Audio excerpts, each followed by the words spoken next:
The following program is the work of the broadcast students at the British Columbia Institute of Technology. BCIT Magazine features news stories from around the Lower Mainland, which were produced over the last week. Responsibility for the content of the show rests completely with the students and their instructors.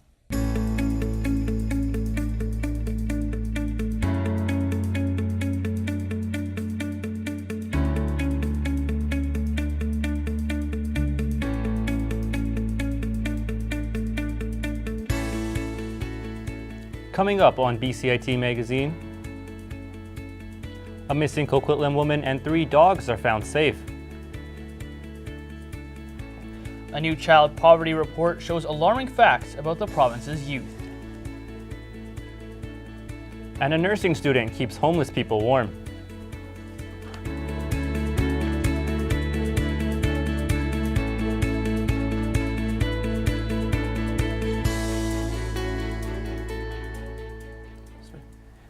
Hello and welcome to BCIT Magazine. I'm Ryan Lehal. And I'm Ben Phillips. Search and rescue teams have found a dog walker in Coquitlam who went missing Monday afternoon. Cheyenne Bergenhenegouwen reports on the investigation. 56-year-old Annette Poitras has been found alive. Poitras and the 3 dogs with her were airlifted out of the Coquitlam watershed area Wednesday afternoon. Search and rescue teams from around the Lower Mainland searched for nearly 48 hours on the Westwood Plateau. Rescue teams scoured the ground by foot and the air by helicopter. We've really focused on this area, knowing that her car was found here. That's the point last seen, and then we spread out in a radius from there. Poitras made a phone call Monday afternoon around 3 o'clock. This was the last time there was contact with her. She went to Westwood Plateau to walk her dog and 2 others. The 3 dogs, Chloe, Roxy, and Bubba, also went missing. The rain has created slippery and unsafe terrain for search and rescue teams. In order to keep rescuers safe, the search was scaled back overnight. Coquitlam RCMP made it clear that if it was dangerous for the expert rescuers, it is too dangerous for the public to assist with the search. We have to ask that people stay away. They are now at the point where they are hindering some parts of the investigation by contaminating the tracks and potentially putting themselves at risk.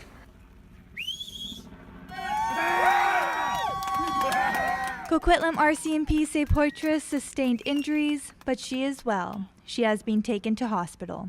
Cheyenne Bergenhenegouwen in Coquitlam for BCIT Magazine. Our reporter Cheyenne joins us live now. Cheyenne, what can you tell us about Annette Poitras' condition? Poitras and all 3 dogs are doing well. She was taken to hospital where she was scanned and thankfully no broken bones. But she is sore and she is regaining her health. Back to you, Ben. And what can you tell us about the rescue efforts? Search and rescue teams did have a few challenges, weather being one of them. Another was the public wanting to help. It actually created some issues with the search and rescue effort, but in the end, a happy story. This is what Coquitlam RCMP had to say. And so often you hear about these sad endings and you have to deliver that news. To be able to deliver happy news and to watch the family's emotional reaction and the cheering and the tears, and then to watch, these hard-boiled search veterans just get these great smiles on their face. Yeah, it's why you do it. Poitras' husband said that her and the 3 dogs huddled together to keep warm. Back to you. A report released earlier this week shows some alarming statistics about the number of children living in poverty throughout the province. Ben Carney has a look at this new information. Our children are the future of the province, yet almost 1 in 5 live in poverty. The 2017 Child Poverty Report Card was released on Tuesday by the First Call BC Child and Youth Advocacy Coalition. Some of the recommendations include raise minimum wage, raise income and disability assistance, redesign the BC Early Childhood Tax Benefit, One grandparent on income assistance wants to see changes to the early childhood tax benefit. We, as a province in BC, a growing province at that, growing in communities as well as just in Vancouver itself, we only get from age 0 to 6, and we only get over $600 a month. One of the members of the coalition shared this concern. To redesign the early childhood tax benefit. It's a policy tool that redistributes income to families with children. And at present, we have a design that sees it only applying to 0 to 6 population. We'd like to see that increase so that it covers the entire spectrum of childhood. And we'd also like to see those amounts raised. BC Ministry of Social Development and Poverty Reduction will meet with community members over the next few months to discuss strategies for combating poverty. Ben Carney in Vancouver for BCIT Magazine. It's predicted to be bad winter, and one BCIT student is trying to help those who might be left out in the cold. Lauren McFarland tells us about a new project that aims to keep people warm. A warm scarf can make a big difference, especially to someone living in this weather. BCIT student Candy Tran hopes that the project she started can help someone over the next few months. I saw people just, out kind of on the streets, and they didn't really have anywhere else to go, and I just thought, what could I do for them? And so I just thought about knitting scarves. That's how Knit It Forward was born, with the hope that anyone who was interested could donate scarves, yarn, or needles.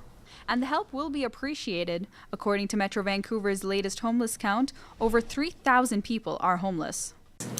I think a scarf can make a huge difference, not only in the terms of keeping a person warm, but also that sense of compassion and kindness that someone has extended themselves to acknowledge you, and that someone cares. So a gesture like that of kindness and compassion could go a long ways. The goal was only for 100 scarves, but Tran already has over 162 donated to the cause. When we come together, it makes a much bigger impact. So if you do have one scarf, feel free to bring it. And if it's one scarf, it's one extra person that, you'll be keeping warm this winter. The project has been going on for a couple of weeks, but still has a few more weeks to go.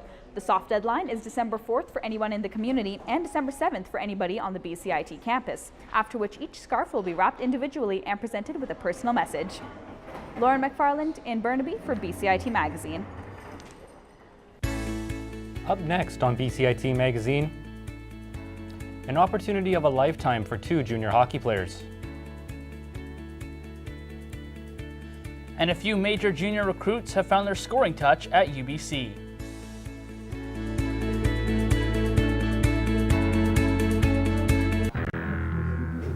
Back order control. Zoom out just a tiny bit. Sorry, say that again. Can you zoom out a tiny bit? It's a quick 2 years. They get you in and they get you out, but you leave with so much more knowledge than you walked in.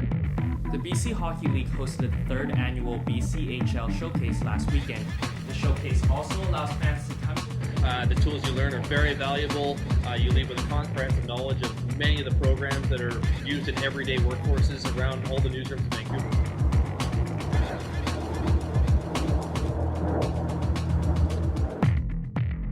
Beginning of your 2-year program, you don't really expect that in 2 years' time you're walking out ready to be a part of the journalism industry.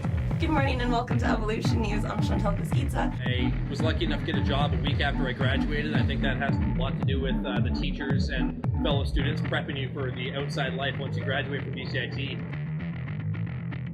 Yeah, if it wasn't for BCIT, I'd be lost.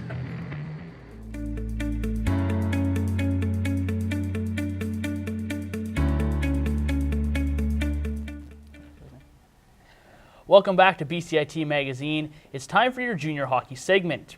The UBC Thunderbirds are looking to the WHL to help solve their scoring issues. My co-anchor Ryan Lehal has more on how 2 high-profile recruits are making an impact. It's been an off-season of change for the UBC Thunderbirds. Incoming this year are former Tri-City Americans captain Tyler Sandu and ex-Kamloops Blazer Matt Ravel to help with the team's scoring issues. And so far, it's been paying off. It's different hockey-wise, guys are a lot bigger, stronger, and, it's a pretty defensive league, and, guys are always working pretty hard. And, School-wise, though, like it's obviously different. I haven't been in school for about 5 years now, 4 years, and trying to get used to that, getting used to kind of how to study again, and it's been a little bit of a task, but I think starting to now get adjusted to it, and it's been pretty fun. Sandhu had a career year in the WHL last season, posting 83 points in 72 games. In 12 games with the Thunderbirds this year, Sandhu is playing at almost a point per game pace, and the Thunderbirds head coach says he has the potential to set Canada West alight. Since last year, he's going to be a dominant player in this league. He's proved his skills and his talents at every level he's played at, and I'm sure he's going to do it here. And after he's done here, he's going to go play somewhere and put up big numbers there too. That's how good he is. Ravel has also had a hot start to his first year at UBC with 9 points in his first 9 games. He says he's slowly adjusting to university life. It's definitely something you can't really prepare for, and guys tell you about it that I played with and I've already made the jump in the past. But for myself, it's just focusing on school when I'm in school, and then being at the rink. It's kind of a getaway from the school part and the stress of that. So it's been really nice to have both, and keeps me busy for sure. The Thunderbirds finished last season second last in team scoring in the Canada West Division, and Bhutan thinks he's been able to beef up the team's offense this past offseason. As a coach, I feel better about our scoring punch. Maybe it's not resulting right now, but I feel like it's in place. UBC have been inconsistent so far this season, following a 4-game win streak with a 4-game losing streak. Bhutan says they'll be fine as long as they play as a team. Ryan Lehal in Vancouver for BCIT Magazine. The life of a junior hockey player isn't an easy one, and the opportunity to be drafted into the NHL is extremely rare. But for a select few BCHL players, that slim chance could turn into a reality. My co-anchor Ben Phillips has more. The BCHL is full of talent and excitement. And for 8 out of more than 400 players, that feeling could continue right into the NHL draft. Junior A hockey doesn't get the same respect when compared to other circuits like the WHL, where players are 3 times more likely to be drafted. Angus Cruikshank plays for the Langley Rivermen and says if he's drafted, he would have a lot of people to thank. If I'm fortunate enough to get chosen undrafted, obviously my parents, they've been my biggest supporters since day one. My dad's been there for me all the time, as well as my mom, my brother as well. I couldn't thank them enough. Among those joining Cruikshank at the draft will be defenseman Max Crozier from the Nanaimo Clippers, Slava Demin, a defenseman for the Wenatchee Wild, and teammate Brendan Buddy, who also plays for the Langley Rivermen. With 8 potential draftees, Cruikshank says it demonstrates the quality of the league. The BCHL, it's the best junior A league in Canada for a reason. Any team can beat any team any given night, and we've certainly experienced that a couple of times. Having a teammate also feeling the pressure has helped the 2 Rivermen stay focused on developing their talent, but they weren't always on the same team. His team beat me in the final in my last year at BWC. Felt pretty good. Definitely gave it to him a little bit coming into the year. He likes to bring that up in practice a lot. Meanwhile, the season goes on, and helping the team is the major challenge they still face. On the list, but we can't let that affect how we play the game. Brendan and I like playing together, and we can't let outside noise, although it's great and everything, we can't let that affect our game, because then it'll affect our team, and then which ultimately will affect our wins-loss record. The draft is until June, but for Cruikshank and Buddy, it can't come quick enough. Ben Phillips in Langley for BCIT Magazine. And in studio with us, we have Brent Mutis, Communications Director for the BCHL. Thanks for being here, Brent. Yeah, thanks for having me. So, Brent, what attracts players to the BCHL compared to leagues like the WHL? Well, our league slogan is Smart Hockey, and so I think what attracts a lot of players to our league is the ability to compete at a really high level in the BCHL, earn a scholarship to an NCAA college, which is where the graduates of our league predominantly go, to NCAA Division I hockey, and that's a really exciting opportunity because the NCAA right now is producing over 30% of NHL players. So it's an opportunity to combine education, high-level competition, and a chance to play pro hockey at the highest level afterwards. And this year's potential draft class is looking fairly strong. What does that say about the talent level in the BCHL right now? Yeah, I think the latest NHL Central Scouting rankings had 8 of our players listed. So that's not guaranteed that every single one of them will go, but they're being looked at certainly very closely by the NHL. So yeah, I think the players realizing that the competition level in our league is really high, the opportunity they have to become drafted, and play a couple of years of college hockey and then possibly turn professional. That's really attractive, and I think young players and their families, when they look at the opportunities that are being achieved by players from our league, they want possibly their young son to come and play in our league as well. And how successful has the BCHL been in getting players into the NHL? Well, last year, by the end of the season, I think there were 40 former BCHL players that competed in the NHL. So far this season, the number's a bit lower, but it'll work its way up as the season progresses. There's some exciting things in recent seasons locally. Players like Troy Stetcher that played for the Canucks last year. He's from Richmond.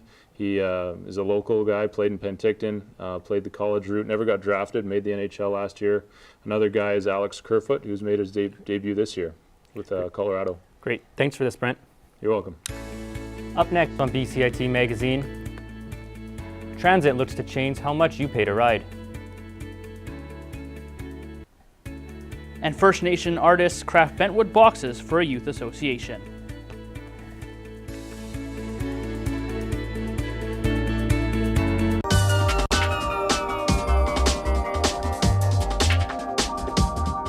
I chose BCIT because I know that all the programs are very hands-on. We have our own radio station. Like it's one of the best programs that I've ever heard of. I am starting a job on Monday, so confidence is high.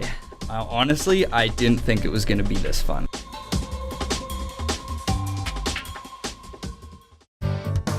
Standby graphics, ready, camera one. If you want to experience the fast-paced world of news, Today on BCIT Magazine, striking. make magic on a movie set, Frame. And action. or bring your creative ideas to life, BCIT's hands-on training will get you started. BCIT Television and Video Production. Your possibilities start here.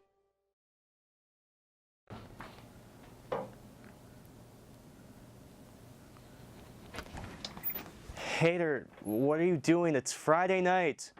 What is this? I don't know what they mean, man. I can't figure it out. What are they trying to tell us? Haider, we live in the Lower Mainland. It's one of the most beautiful places in the world. There's these tiny little atoms working together to make these big, beautiful mountains. There's tons of stuff to do, like... Come grab your camera and follow me. Hey, do you like water? Ow! Well, I'm sure you'll like the UBC Synchronized Swimming Club a little bit more. They're going to be doing their routine Sunday, December 3rd at the UBC Aquatic Center. They'll be taking donations at the door to help fundraise for their trip to Nationals in February. Hey, do you like breakfast? Ow! Well, if you do, you can enjoy breakfast none other than Santa Claus himself Sunday, December 3rd at the Sunset Community Center. Children and families can enjoy a hot breakfast, play on a bouncy castle, and get a picture with St. Nick himself. Tickets are $6 per person, but children under the age of 1 can go in for free. Hey, do you like lights? No, leave me alone. Well, Lumiere 2017 is going to be lighting up English Bay and Jim Deva Plaza with light art and performances. It's going to be running from December 2nd to 9th, and it's free for everyone to attend. It looks like this upcoming week will be more lit than any meme ever could be. Welcome back. We go to our reporter in the field, Spencer Harwood, who joins us from the South Granville District in Vancouver. What's going on there today, Spencer? I'm right at home of Greater Vancouver on the corner of Granville and 10th, where this morning they're hosting a coffee fundraiser for the Alzheimer's Society. Alzheimer's is a disease that affects many people in our families, and business owner Bill Sohn wants to be able to give back and help those in need. What we're doing today here is holding a fundraiser for the Alzheimer's Society. Alzheimer's, there is no cure. It's one of the largest diseases in Canada. However, it's one that there is no known cures. Therefore, research and development is absolutely essential. All the proceeds from today will be provided to the Alzheimer's Society of BC. The fundraiser goes on until 6 p.m. tonight from 2590 Granville, Suite 104. Back to you. TransLink is considering new ways to charge riders who want to use their services. And as Tiffany Goodwein reports, it could mean you paying more for your trip.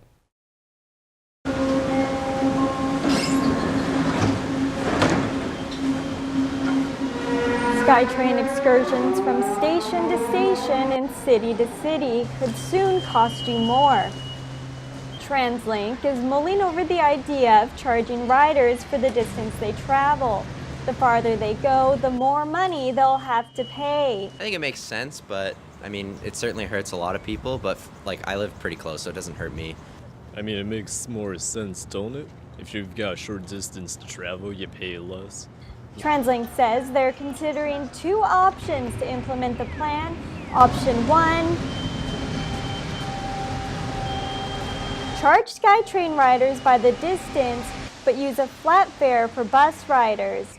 Option 2, charge both SkyTrain and bus riders based on how far they travel. TransLink says they're hopeful it'll lead to this. Our goals with this project is to see if we can utilize the way we price our transit fares to help alleviate crowding on the system. And in case you're wondering if this will lead to more revenue for TransLink, no, so our intention with this project is to ensure that any changes we make to the fare structure would maintain the overall total amount of fare revenue we collect from our transit fares. all to make it a better ride. You know, I'm just okay with whoever side of it is going to, you know, give me a cheaper fare. For Metro Vancouver's transit users, Tiffany Goodwein in Burnaby for BCIT Magazine. Our reporter Tiffany Goodwein joins us now live. So Tiffany, when will we see distance-based pricing on the transit system? Well, Ryan, it hasn't been implemented quite yet. TransLink is seeking customer input until December the 8th, and any changes won't be announced until sometime later next year. Ryan? And what else is TransLink proposing with this fare review? Right, so TransLink is actually looking at a number of things, including offering a discount for non-peak times, a fare cap for pay-as-you-go, and more prepaid options. Back to you. A group of First Nations artists are creating bentwood boxes to support the building of Vancouver's first Native Youth Centre. Spencer Harwood has more on the connection to the Coastal Art Forum. You have the ancestor here presenting the spirit of the eagle over here at Chilkat Blanket. That's Casey Hall. He's a First Nation artist giving back to his community. Casey made bentwood boxes auctioned for charity. It's a work of passion. This one took a lot longer than the last. This one was about, I'd say like 7 to 9 hours, and that's during the evenings of every day. Traditionally, these were storage boxes, and because we are from the West Coast, our main mode of transportation was the canoe, so these would be actually in the canoes as storage boxes. The proceeds from the charity auction go to the Urban Nations Youth Association. We create opportunities for youth to engage with community, learn about their culture, share their gifts, hone their gifts, and share them with the world. Hosted by the Latimer Gallery, the auction supports a unique project a decade in the making. The Native Youth Centre is an innovative project. It's nothing like this has ever been built in North America, to my knowledge. It'll be a 50,000 square foot, purpose-built Indigenous youth centre. The Youth Association shaped Casey's will to give back. My nephews are a part of it. They went for a few days and now they're going every single day. Helping fundraise for that so they can keep going is huge for me because they grew up on the east side. They'll keep growing up on the east side, right? And like, I didn't have that kind of outlet to go to when I was younger, which got me in a lot of trouble, right? What love and caring and creativity the artists put into these boxes is truly, it's a wrapped gift for our youth, the youth today and the youth for the future. The auction runs until December 2nd. Spencer Harwood in Vancouver for BCIT Magazine. Upgrades to parental care in Vancouver have taken place thanks to some new funding. The Ministry of Development has funded $500,000 This is the scene of a worth typical of new Vancouver equipment. winter. For young families, the months of November and December can be It will pay for, among other things, new baby wraps, reclining feeding chairs, and incubators. It takes so much burden off, and you can actually drink a coffee and take pictures and announce the birth to your family. It's so beneficial even just for that. The investment will also be used to roll out new educational materials for both healthcare providers and new parents. The Eastside Family Place receives donated clothes in the cold months of November and December to give out to the less fortunate families. Our reporter Amr Baines explains how these clothes are a great help to those who can't normally afford them.